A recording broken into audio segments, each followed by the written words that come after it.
Hello, everyone, and welcome back to another episode of WagMe TV. Happy to be here for episode 24 on this beautiful Tuesday evening. As always, I'm joined by the absolute fellas. First and foremost, the Doctor, Doc Mata, the NFT Lord himself, Alex Garcia, looking crispy as ever. Trying. And, of course, the All-American, Ev Smith. How we doing, Love boys? it. Got this new Riverside FM software running. We'll have to see from the fans if they can notice a difference.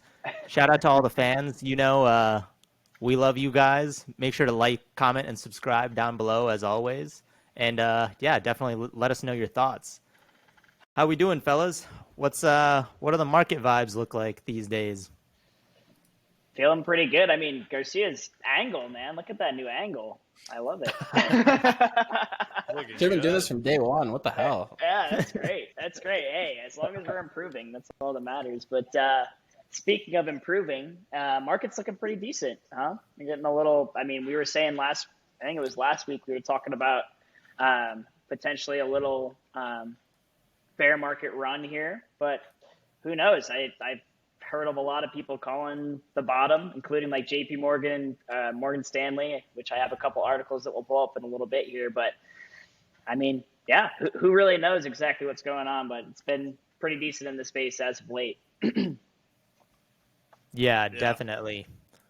And I think, one of the main things that folks are going to be looking for here is, of course, the CPI numbers tomorrow. Let me just pull up. We like to do this. You guys can see this? Yep. Got it. Cool. Yeah, so, as always, the economic calendar, always interesting to look at. We've got CPI tomorrow, so bright and early, 8:30 a.m. Keep an eye out for that. And we got jobless claims coming up later in the week. And then, of course, our favorite, go blue, you Mitch price sentiment.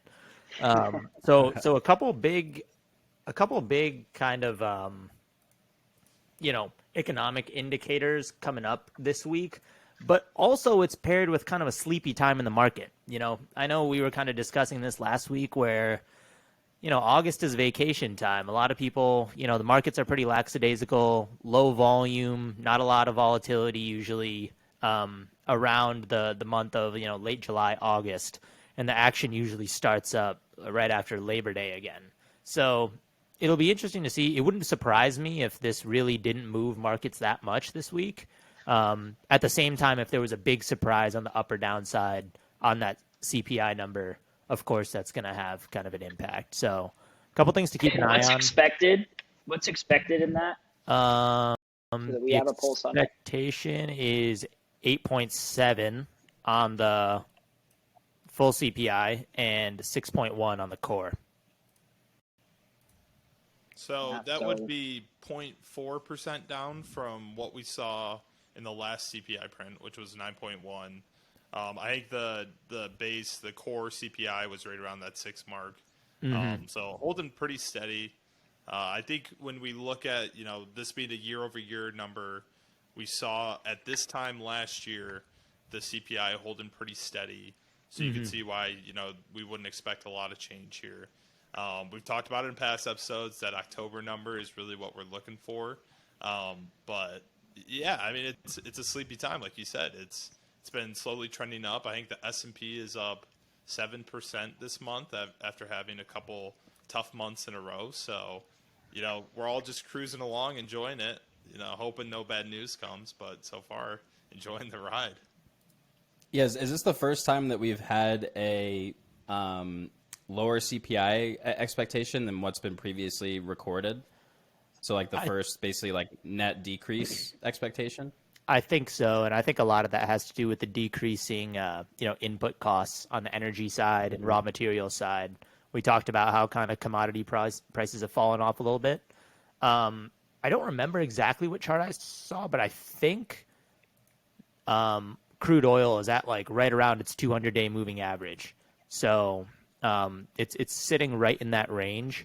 It obviously spiked up like what was the peak on it? Like 120, maybe even a Yeah, little higher close than to that 130. Yeah, a couple months ago, and so that's come down materially. I think it's hanging right around 90, and so that kind of Yeah, it's a explains, significant drop. yeah, huge drop. And Evan has gotten us all kind of keeping an eye on the core inflation, and so as he kind of mentioned, it makes sense that the core, which extracts out energy, would be pretty much stable month over month, while the top line figure is decreasing with that assumed decrease in energy costs. So we'll see what happens. Definitely, and everyone's going to be watching it. and if I remember last month, we were expecting an 8.8 number or an 8.7 number as well, and we jumped to 9.1. Mm-hmm. So it's not out of the question that we could be up above 9 again, just with what we saw last month. So it's definitely a really interesting number. It felt like a large gap last month between what was expected and what the actual was. Mm-hmm. So we'll see how accurate these predictions are. Seeing if they can hit this one on the number, or if 2 months in a row we kind of miss by a substantial percentage. Right. And on the flip side, if we end up, going below what's expected, Right. then, that adds kind of a little more fuel to the fire in terms of the narrative that the Fed is going to back off sooner rather than later, and can probably give this little rally we're seeing maybe some extra legs here in the next month or so, going into the fall.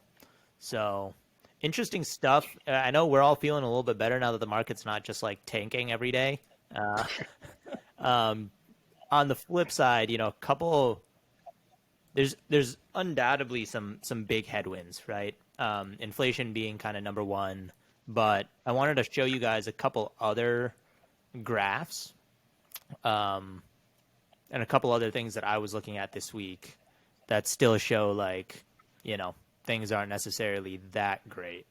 I believe a couple of months ago we started kind of keeping an eye on the housing inventories, and the refreshed numbers came out recently. I don't know if we've looked at this graph before, but I don't know if we touched on the most recent numbers here. But really crazy to see kind of this extreme spike this year in the new housing inventories, right? If we take it down Can to you zoom in on that, yeah, Soham, if we just so take we it down can to see? 5 years, right? Okay. From December to now, a material increase. And if we take it to let's say 10 years, easily the highest kind of uptick in that new housing supply, new housing inventories that we've seen in over a decade, right? You're going to have to go back to, '08 to really see something that's this drastic of an increase. So, housing market being a leading indicator that, this really doesn't, I don't love seeing this, obviously, something to keep an eye out on. But as we've discussed in the past, the housing market takes time to kind of go from showing cracks to actually materially having kind of a downfall. So something to keep an eye on. Additionally, this came out over the last week or so, but household debt is really skyrocketing. And, credit card balances are a huge part of that. It seems like something that we may have talked about in the past, where folks got used to kind of just the idea of basically free money, people making money in the markets, people making money, from COVID checks, people making money, just basically doing whatever they wanted over the last couple of years and adjusting their lifestyle to that. And what we're seeing is people basically refusing to downgrade their lifestyle now that things are getting a little bit tougher, right? Inflation impacting everyone, the cost of everything going up, but at the same time, people kind of deciding to live the same lifestyle that they were used to the last couple of years. So no surprise here that credit card debt is increasing, but obviously not a great sign and not a great kind of view into what the consumer is feeling right now. So a couple of things that I saw this week that, I thought would be worth sharing with you guys. even though we are kind of experiencing a little bit of a rally here, still, you know, a lot of rough stuff going on under the hood. I don't know what you guys think of all that, but Yeah, would that be a lagging indicator then, Soham? Kind of the housing market and all that I believe. of everything that's happened, or would it be a leading indicator of what's to come? Okay, so I don't know if like a housing crash would be a leading indicator, but I think housing inventories is definitely a leading indicator because that, you know, in an inelastic or not inelastic, in a kind of illiquid market like housing, you know, it takes time for that to kind of pull through into actually price drops, right? And so when you see inventory start to go up, it's almost like looking at like NFT markets where Garcia used to teach us about that, right? It's like when you see the inventory going up but the floor price isn't moving, you can pretty much guarantee that the floor price is going to come down at some point like soon, right? A little bit. I wouldn't say it's like perfectly like that, but kind of similar in terms of like a crypto analogy. Got Yeah, it. No, helpful.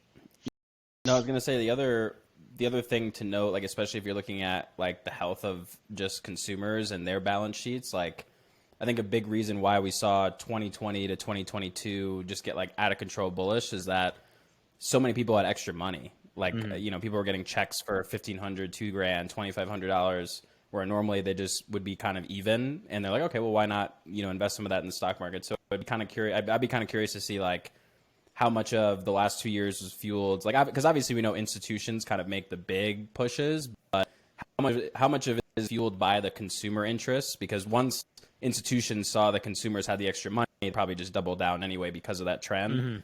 But if consumers were fueling a lot of the last 2 years, then all of what Soham just shared means that we're probably just got a longer time, in somewhat of a lull, not necessarily in a bull market, but. Yeah. and Right, totally. And I think another thing to note here is that if you were to go back to that graph, you saw a huge dip during COVID. And there is the idea that, hey, there was COVID going around. We can't create houses because people, construction sites are physical contact sites. The other thing to note there is that the natural resources were extremely scarce during the COVID pandemic. There were those prices that skyrocketed, or you just couldn't actually get the wood or resources you needed to build those houses. So we saw these already built house prices skyrocketing. That was a really big pressure on the demand of housing during that time. So, I doubt it's the full, rise in that graph there, but you could attribute some of that increase to some of these houses that maybe were waiting on supplies, or people wanted to contract work and couldn't find the resources they needed, being able to create those houses now. So, I think it's something where, new houses maybe can have some asterisks to it because of just the lack of resources we've seen in the last 2 years for building new houses. Yeah, and what's kind of interesting on top of that, I love that we brought up institutions as well. I feel like it kind of all wraps back around to this is we were really in a period of what they call cheap money, right? When the Federal Reserve, right, really slashed a lot of the interest rates, we're kind of entering a different scenario now where those interest rates are going up. Loan and credit is just a little bit more difficult to take out, and people aren't doing it as much, or they're collapsing on that. So, just a couple things to continue to look at, right? That's why I asked Soham if this was, leading or a lagging indicator for it. But yeah, Yeah, to that point, on the leading lagging indicator, what's interesting, I actually didn't even look back at these past. I believe the gray areas are periods of like recession, I believe. Just looking at the years on when these are, right around '08, right around 2000, in the 80s, 70s, right? And you see almost before every gray patch, like a material uptick in the housing supply, right? Going all the way back to like the 70s, 80s, right? 1980, you had this like huge increase, and then, you have a gray patch. Same thing right after, right here, right? And then again in 90, Not so much in 2000. That was actually kind of interesting. And if you guys remember in The Big Short, like the first scene with Michael Berry is like, don't you think it's interesting how, like, you know, in the tech crash of 2000, everything went down, but housing went up. Remember that? Yeah, like that's his like first kind of point. So I guess that kind of explains what went on right here. But then again, '08, right? Like housing supply started like really going up years before shit totally hit the fan in like '07, '08, right? And so when I'm seeing this, obviously, as Evan mentioned, like COVID was like an anomaly. But even if you kind of draw like a line of best fit here, going from like here and like seeing this skyrocket, something to keep an eye on. Something to keep an eye on for sure. Absolutely. And I think it's something where we saw earlier this year, you know, the crypto bubble kind of popping, and it's pretty tough to say that housing isn't in a bubble at the moment. You know, like it has been a huge run up over the past couple of years. So definitely something I think we could watch for the next 6 months, because it seems like something has to happen. You're right. So when you look at that chart, it feels like for those most cases, when you see that type of increase, there's going to be a decrease around the corner. So great point. Sweet. So yeah, you're actually muted. We're using Riverside now instead of Zoom, so I understand. Yeah, Give us some slides. I was going to say the other thing that'll be interesting to see is how long like it takes for not customers, but for consumers to like actually like start not only feeling the effects of inflation and higher interest rates, but then actually taking action on that. So like we're starting to see the statistics of like, okay, they have less savings, they're going into more debt, but I don't think a lot of the actions that they're taking have kind of come full circle into what's going to be shown in the economy. So like once you start seeing people stop going to restaurants or stop doing, you know, some of the things they might do for leisurely stuff, like, you know, cutting Netflix, like that was a big thing, right? Like a couple of quarters ago where Netflix had a big, you know, revenue expectation miss. But yeah, I think that's going to be something to watch too. Definitely.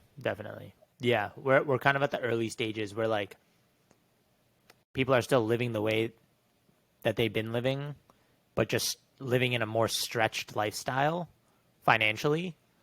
And so, yeah, Garcia brings up a good point where it's like, when is it going to like really come full circle and say, okay, like, you know, I'm actually going to adjust my lifestyle here and like stop spending on like XYZ things. And so That's the super interesting part, because it seems like there's so many gray clouds and there's so many things on the horizon that might have some pretty serious impacts. And then, you know, we have this little run here, and then I'll share my screen really quickly.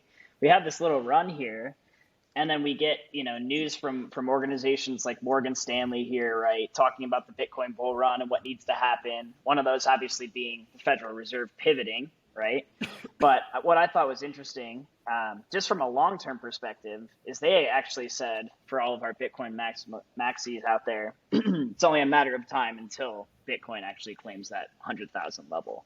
But we get news like this, and we get news from JP Morgan and stuff like that, right?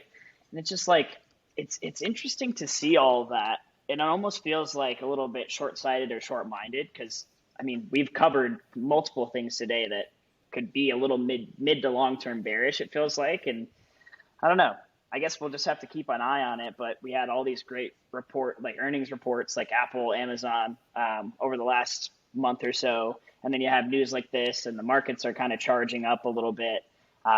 But it just doesn't, I don't know. It just doesn't quite feel like it's over yet. So I don't know what your guys' thoughts are, but it just feels a little bit too bullish right now for the situation that we're in. Yeah, I don't know. I always get a little bit wary of what banks tend to say, like that actually, like what they say in a press release, right, as opposed to like what they're telling their biggest investors. Like I'm sure that there's probably a little bit of a, you know, without being like illegal, there's probably a little bit of like sugarcoating of what's going on when they do press releases, especially if they own the assets. So it's like, I don't know. It's always interesting to see like what people really think. But then like, you know, you hear Kevin O'Leary talk or Mark Cuban or like even Charles Hoskinson, they're like, I don't know. Like Bitcoin can go to 15K like next week, or it could go back up to 30. Like I just don't know. Like no one really knows. So it's like it's just so hard to say what's going to happen. I think what we can all agree on is that we do think it'll at least hit that 100,000 mark At eventually. some point. So Yeah. props Otherwise, we're props to gonna be Morgan Stanley on that. I No, mean, it's it will. just a quick 4 or 5x, dude. Like, we could be there next month. Who knows? Like, you did that with Marshall Roganini in like before. 5 minutes, bro. That's so funny. Speaking of that, I thought it was interesting. I don't know, see if you have some charts to pull up around things like just the Bitcoin chart in general or anything like that. But it feels like the Bitcoin dominance has kind of started to shrink pretty significantly over the last couple weeks. Yeah. Which kind of just goes to show is like we bring up like a crazy shit coin, but it's like, are people really kind of going a little bit more risk on, even more risk on than like Bitcoin at this point? Like alt season, is it really here, at least for the time being? So it's kind of interesting to see that happening when I would have thought people would have flocked to more safety, and then within the crypto market, the most safe asset would be Bitcoin, right? So I thought that was pretty interesting when I was seeing that. Yeah, can you guys see this right now? No. I'm not seeing it. Okay, that's my bad. Riverside. If you share the exact window, There we try go. sharing the go. exact window. There we go. Sweet. So this is the dominance chart over like all time Bitcoin. And to Mada's point, like starting in early 2020, we just see it literally fall off a cliff. And Ethereum picks up some of the slack. But a lot of it's left for altcoins. And so Bitcoin actually right now has just been bouncing off this 40% dominance line for a year, like a year and a half. And then, the lowest we've ever gone on Bitcoin dominance is back in this bull run of 2018, which was down at like 32, 34%. So that's kind of why, to Mada's point, we're hearing some of these calls for an altcoin season, because once you start to get in that like 35, 40% in terms of Bitcoin dominance, a lot of the times it opens up a lot more opportunity for Ethereum, other altcoins. But it is weird that it stayed at the same spot for so long. It hasn't done it at this low of a level ever. Like when it went below 40 last time, it didn't stay below 40 for more than a couple months. And now we've been for, almost a year and a half, we've been below 40% on Bitcoin dominance, or below 45%. Yeah, and if you go to like the 3-month here. Oh. Okay. Well, not nearly as but still a drop, From like 47 to like low 40s, which is definitely still pretty solid. If we go to a year, maybe we can see it a little bit better. Not quite actually, but it's been around the like we've seen a drop basically from like the high 40s to the low 40s, and now it's been in the low 40s for quite some time. Yeah, it almost seems like you can see that mark right where it plateaus and then drops down. You can see like the couple days there where it switched and kind of made that 5% change. Yeah, I mean, it seems like Ethereum's been running lately. We saw what was it, 2 weeks ago? We saw it go from about 1,000 to 1,500, and it's been holding very well. Like we're up at 1,700 at the moment. So a pretty impressive month out of Ethereum. Definitely something to be noted here. We go into this pretty much every I was going to say, speaking of altcoins, we should do a little a little fun flows. So it's our buddy James Butterfield. Yeah, volume 92. Hopefully he doesn't have a 200 million correction this week.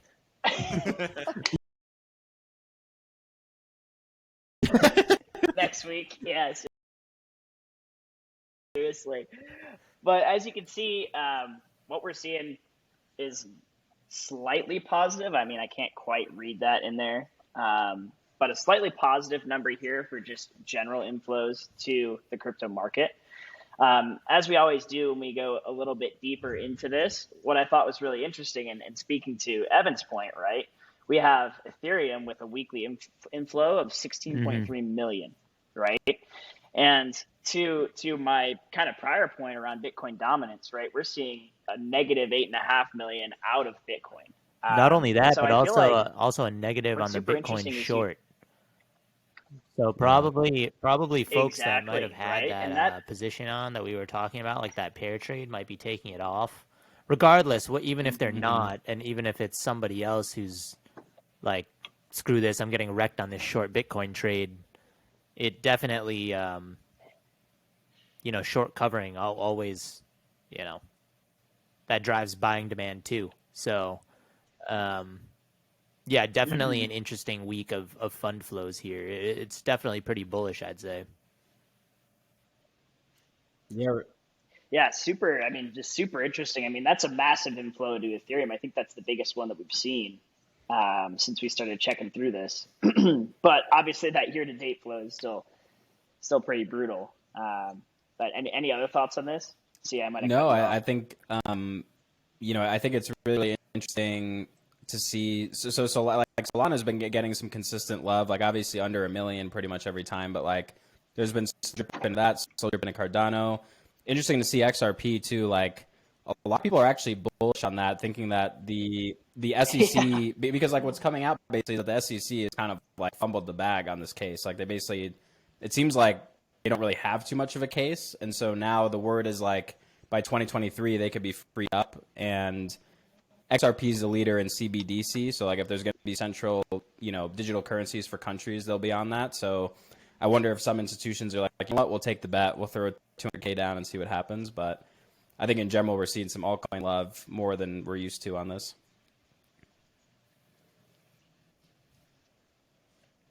Definitely. I mean, look at Solana here for the year-to-date.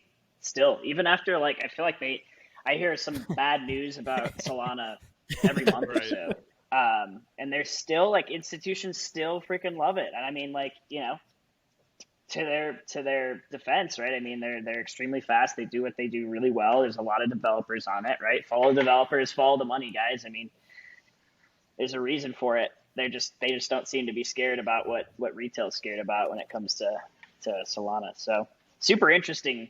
I thought it was a good transition there from Evan talking about how well ETH has been Definitely performing. super interesting. Yeah. And it's cool that like I think last episode we might have talked about like checking the charts versus like where the institutional fund flows go, and like for that purpose, like it works out pretty well. Like the narrative holds where it's like, okay, ETH has had a really good 2 weeks, and then what do we see? We see ETH, being funded by institutions last week, and then again this week. So it's like, okay, well, we know where the big buys are coming from. We know why we've gone up 15% in 2 weeks. It's probably a lot to do with that.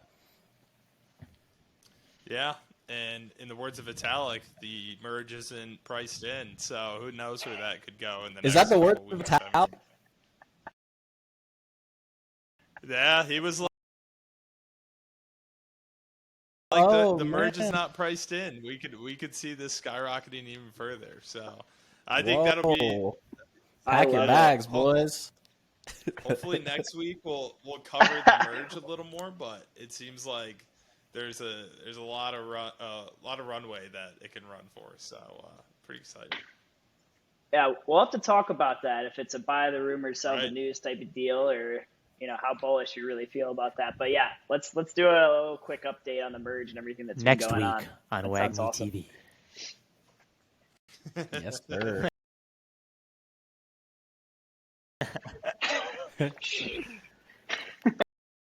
All right, boys. Great discussion today. To the fans, thank you all so much. Make sure to like, comment, subscribe down below. As mentioned, next week we'll be doing a little bit of a ETH merge episode. But yeah, we look forward to seeing you guys next time here on WagMe TV.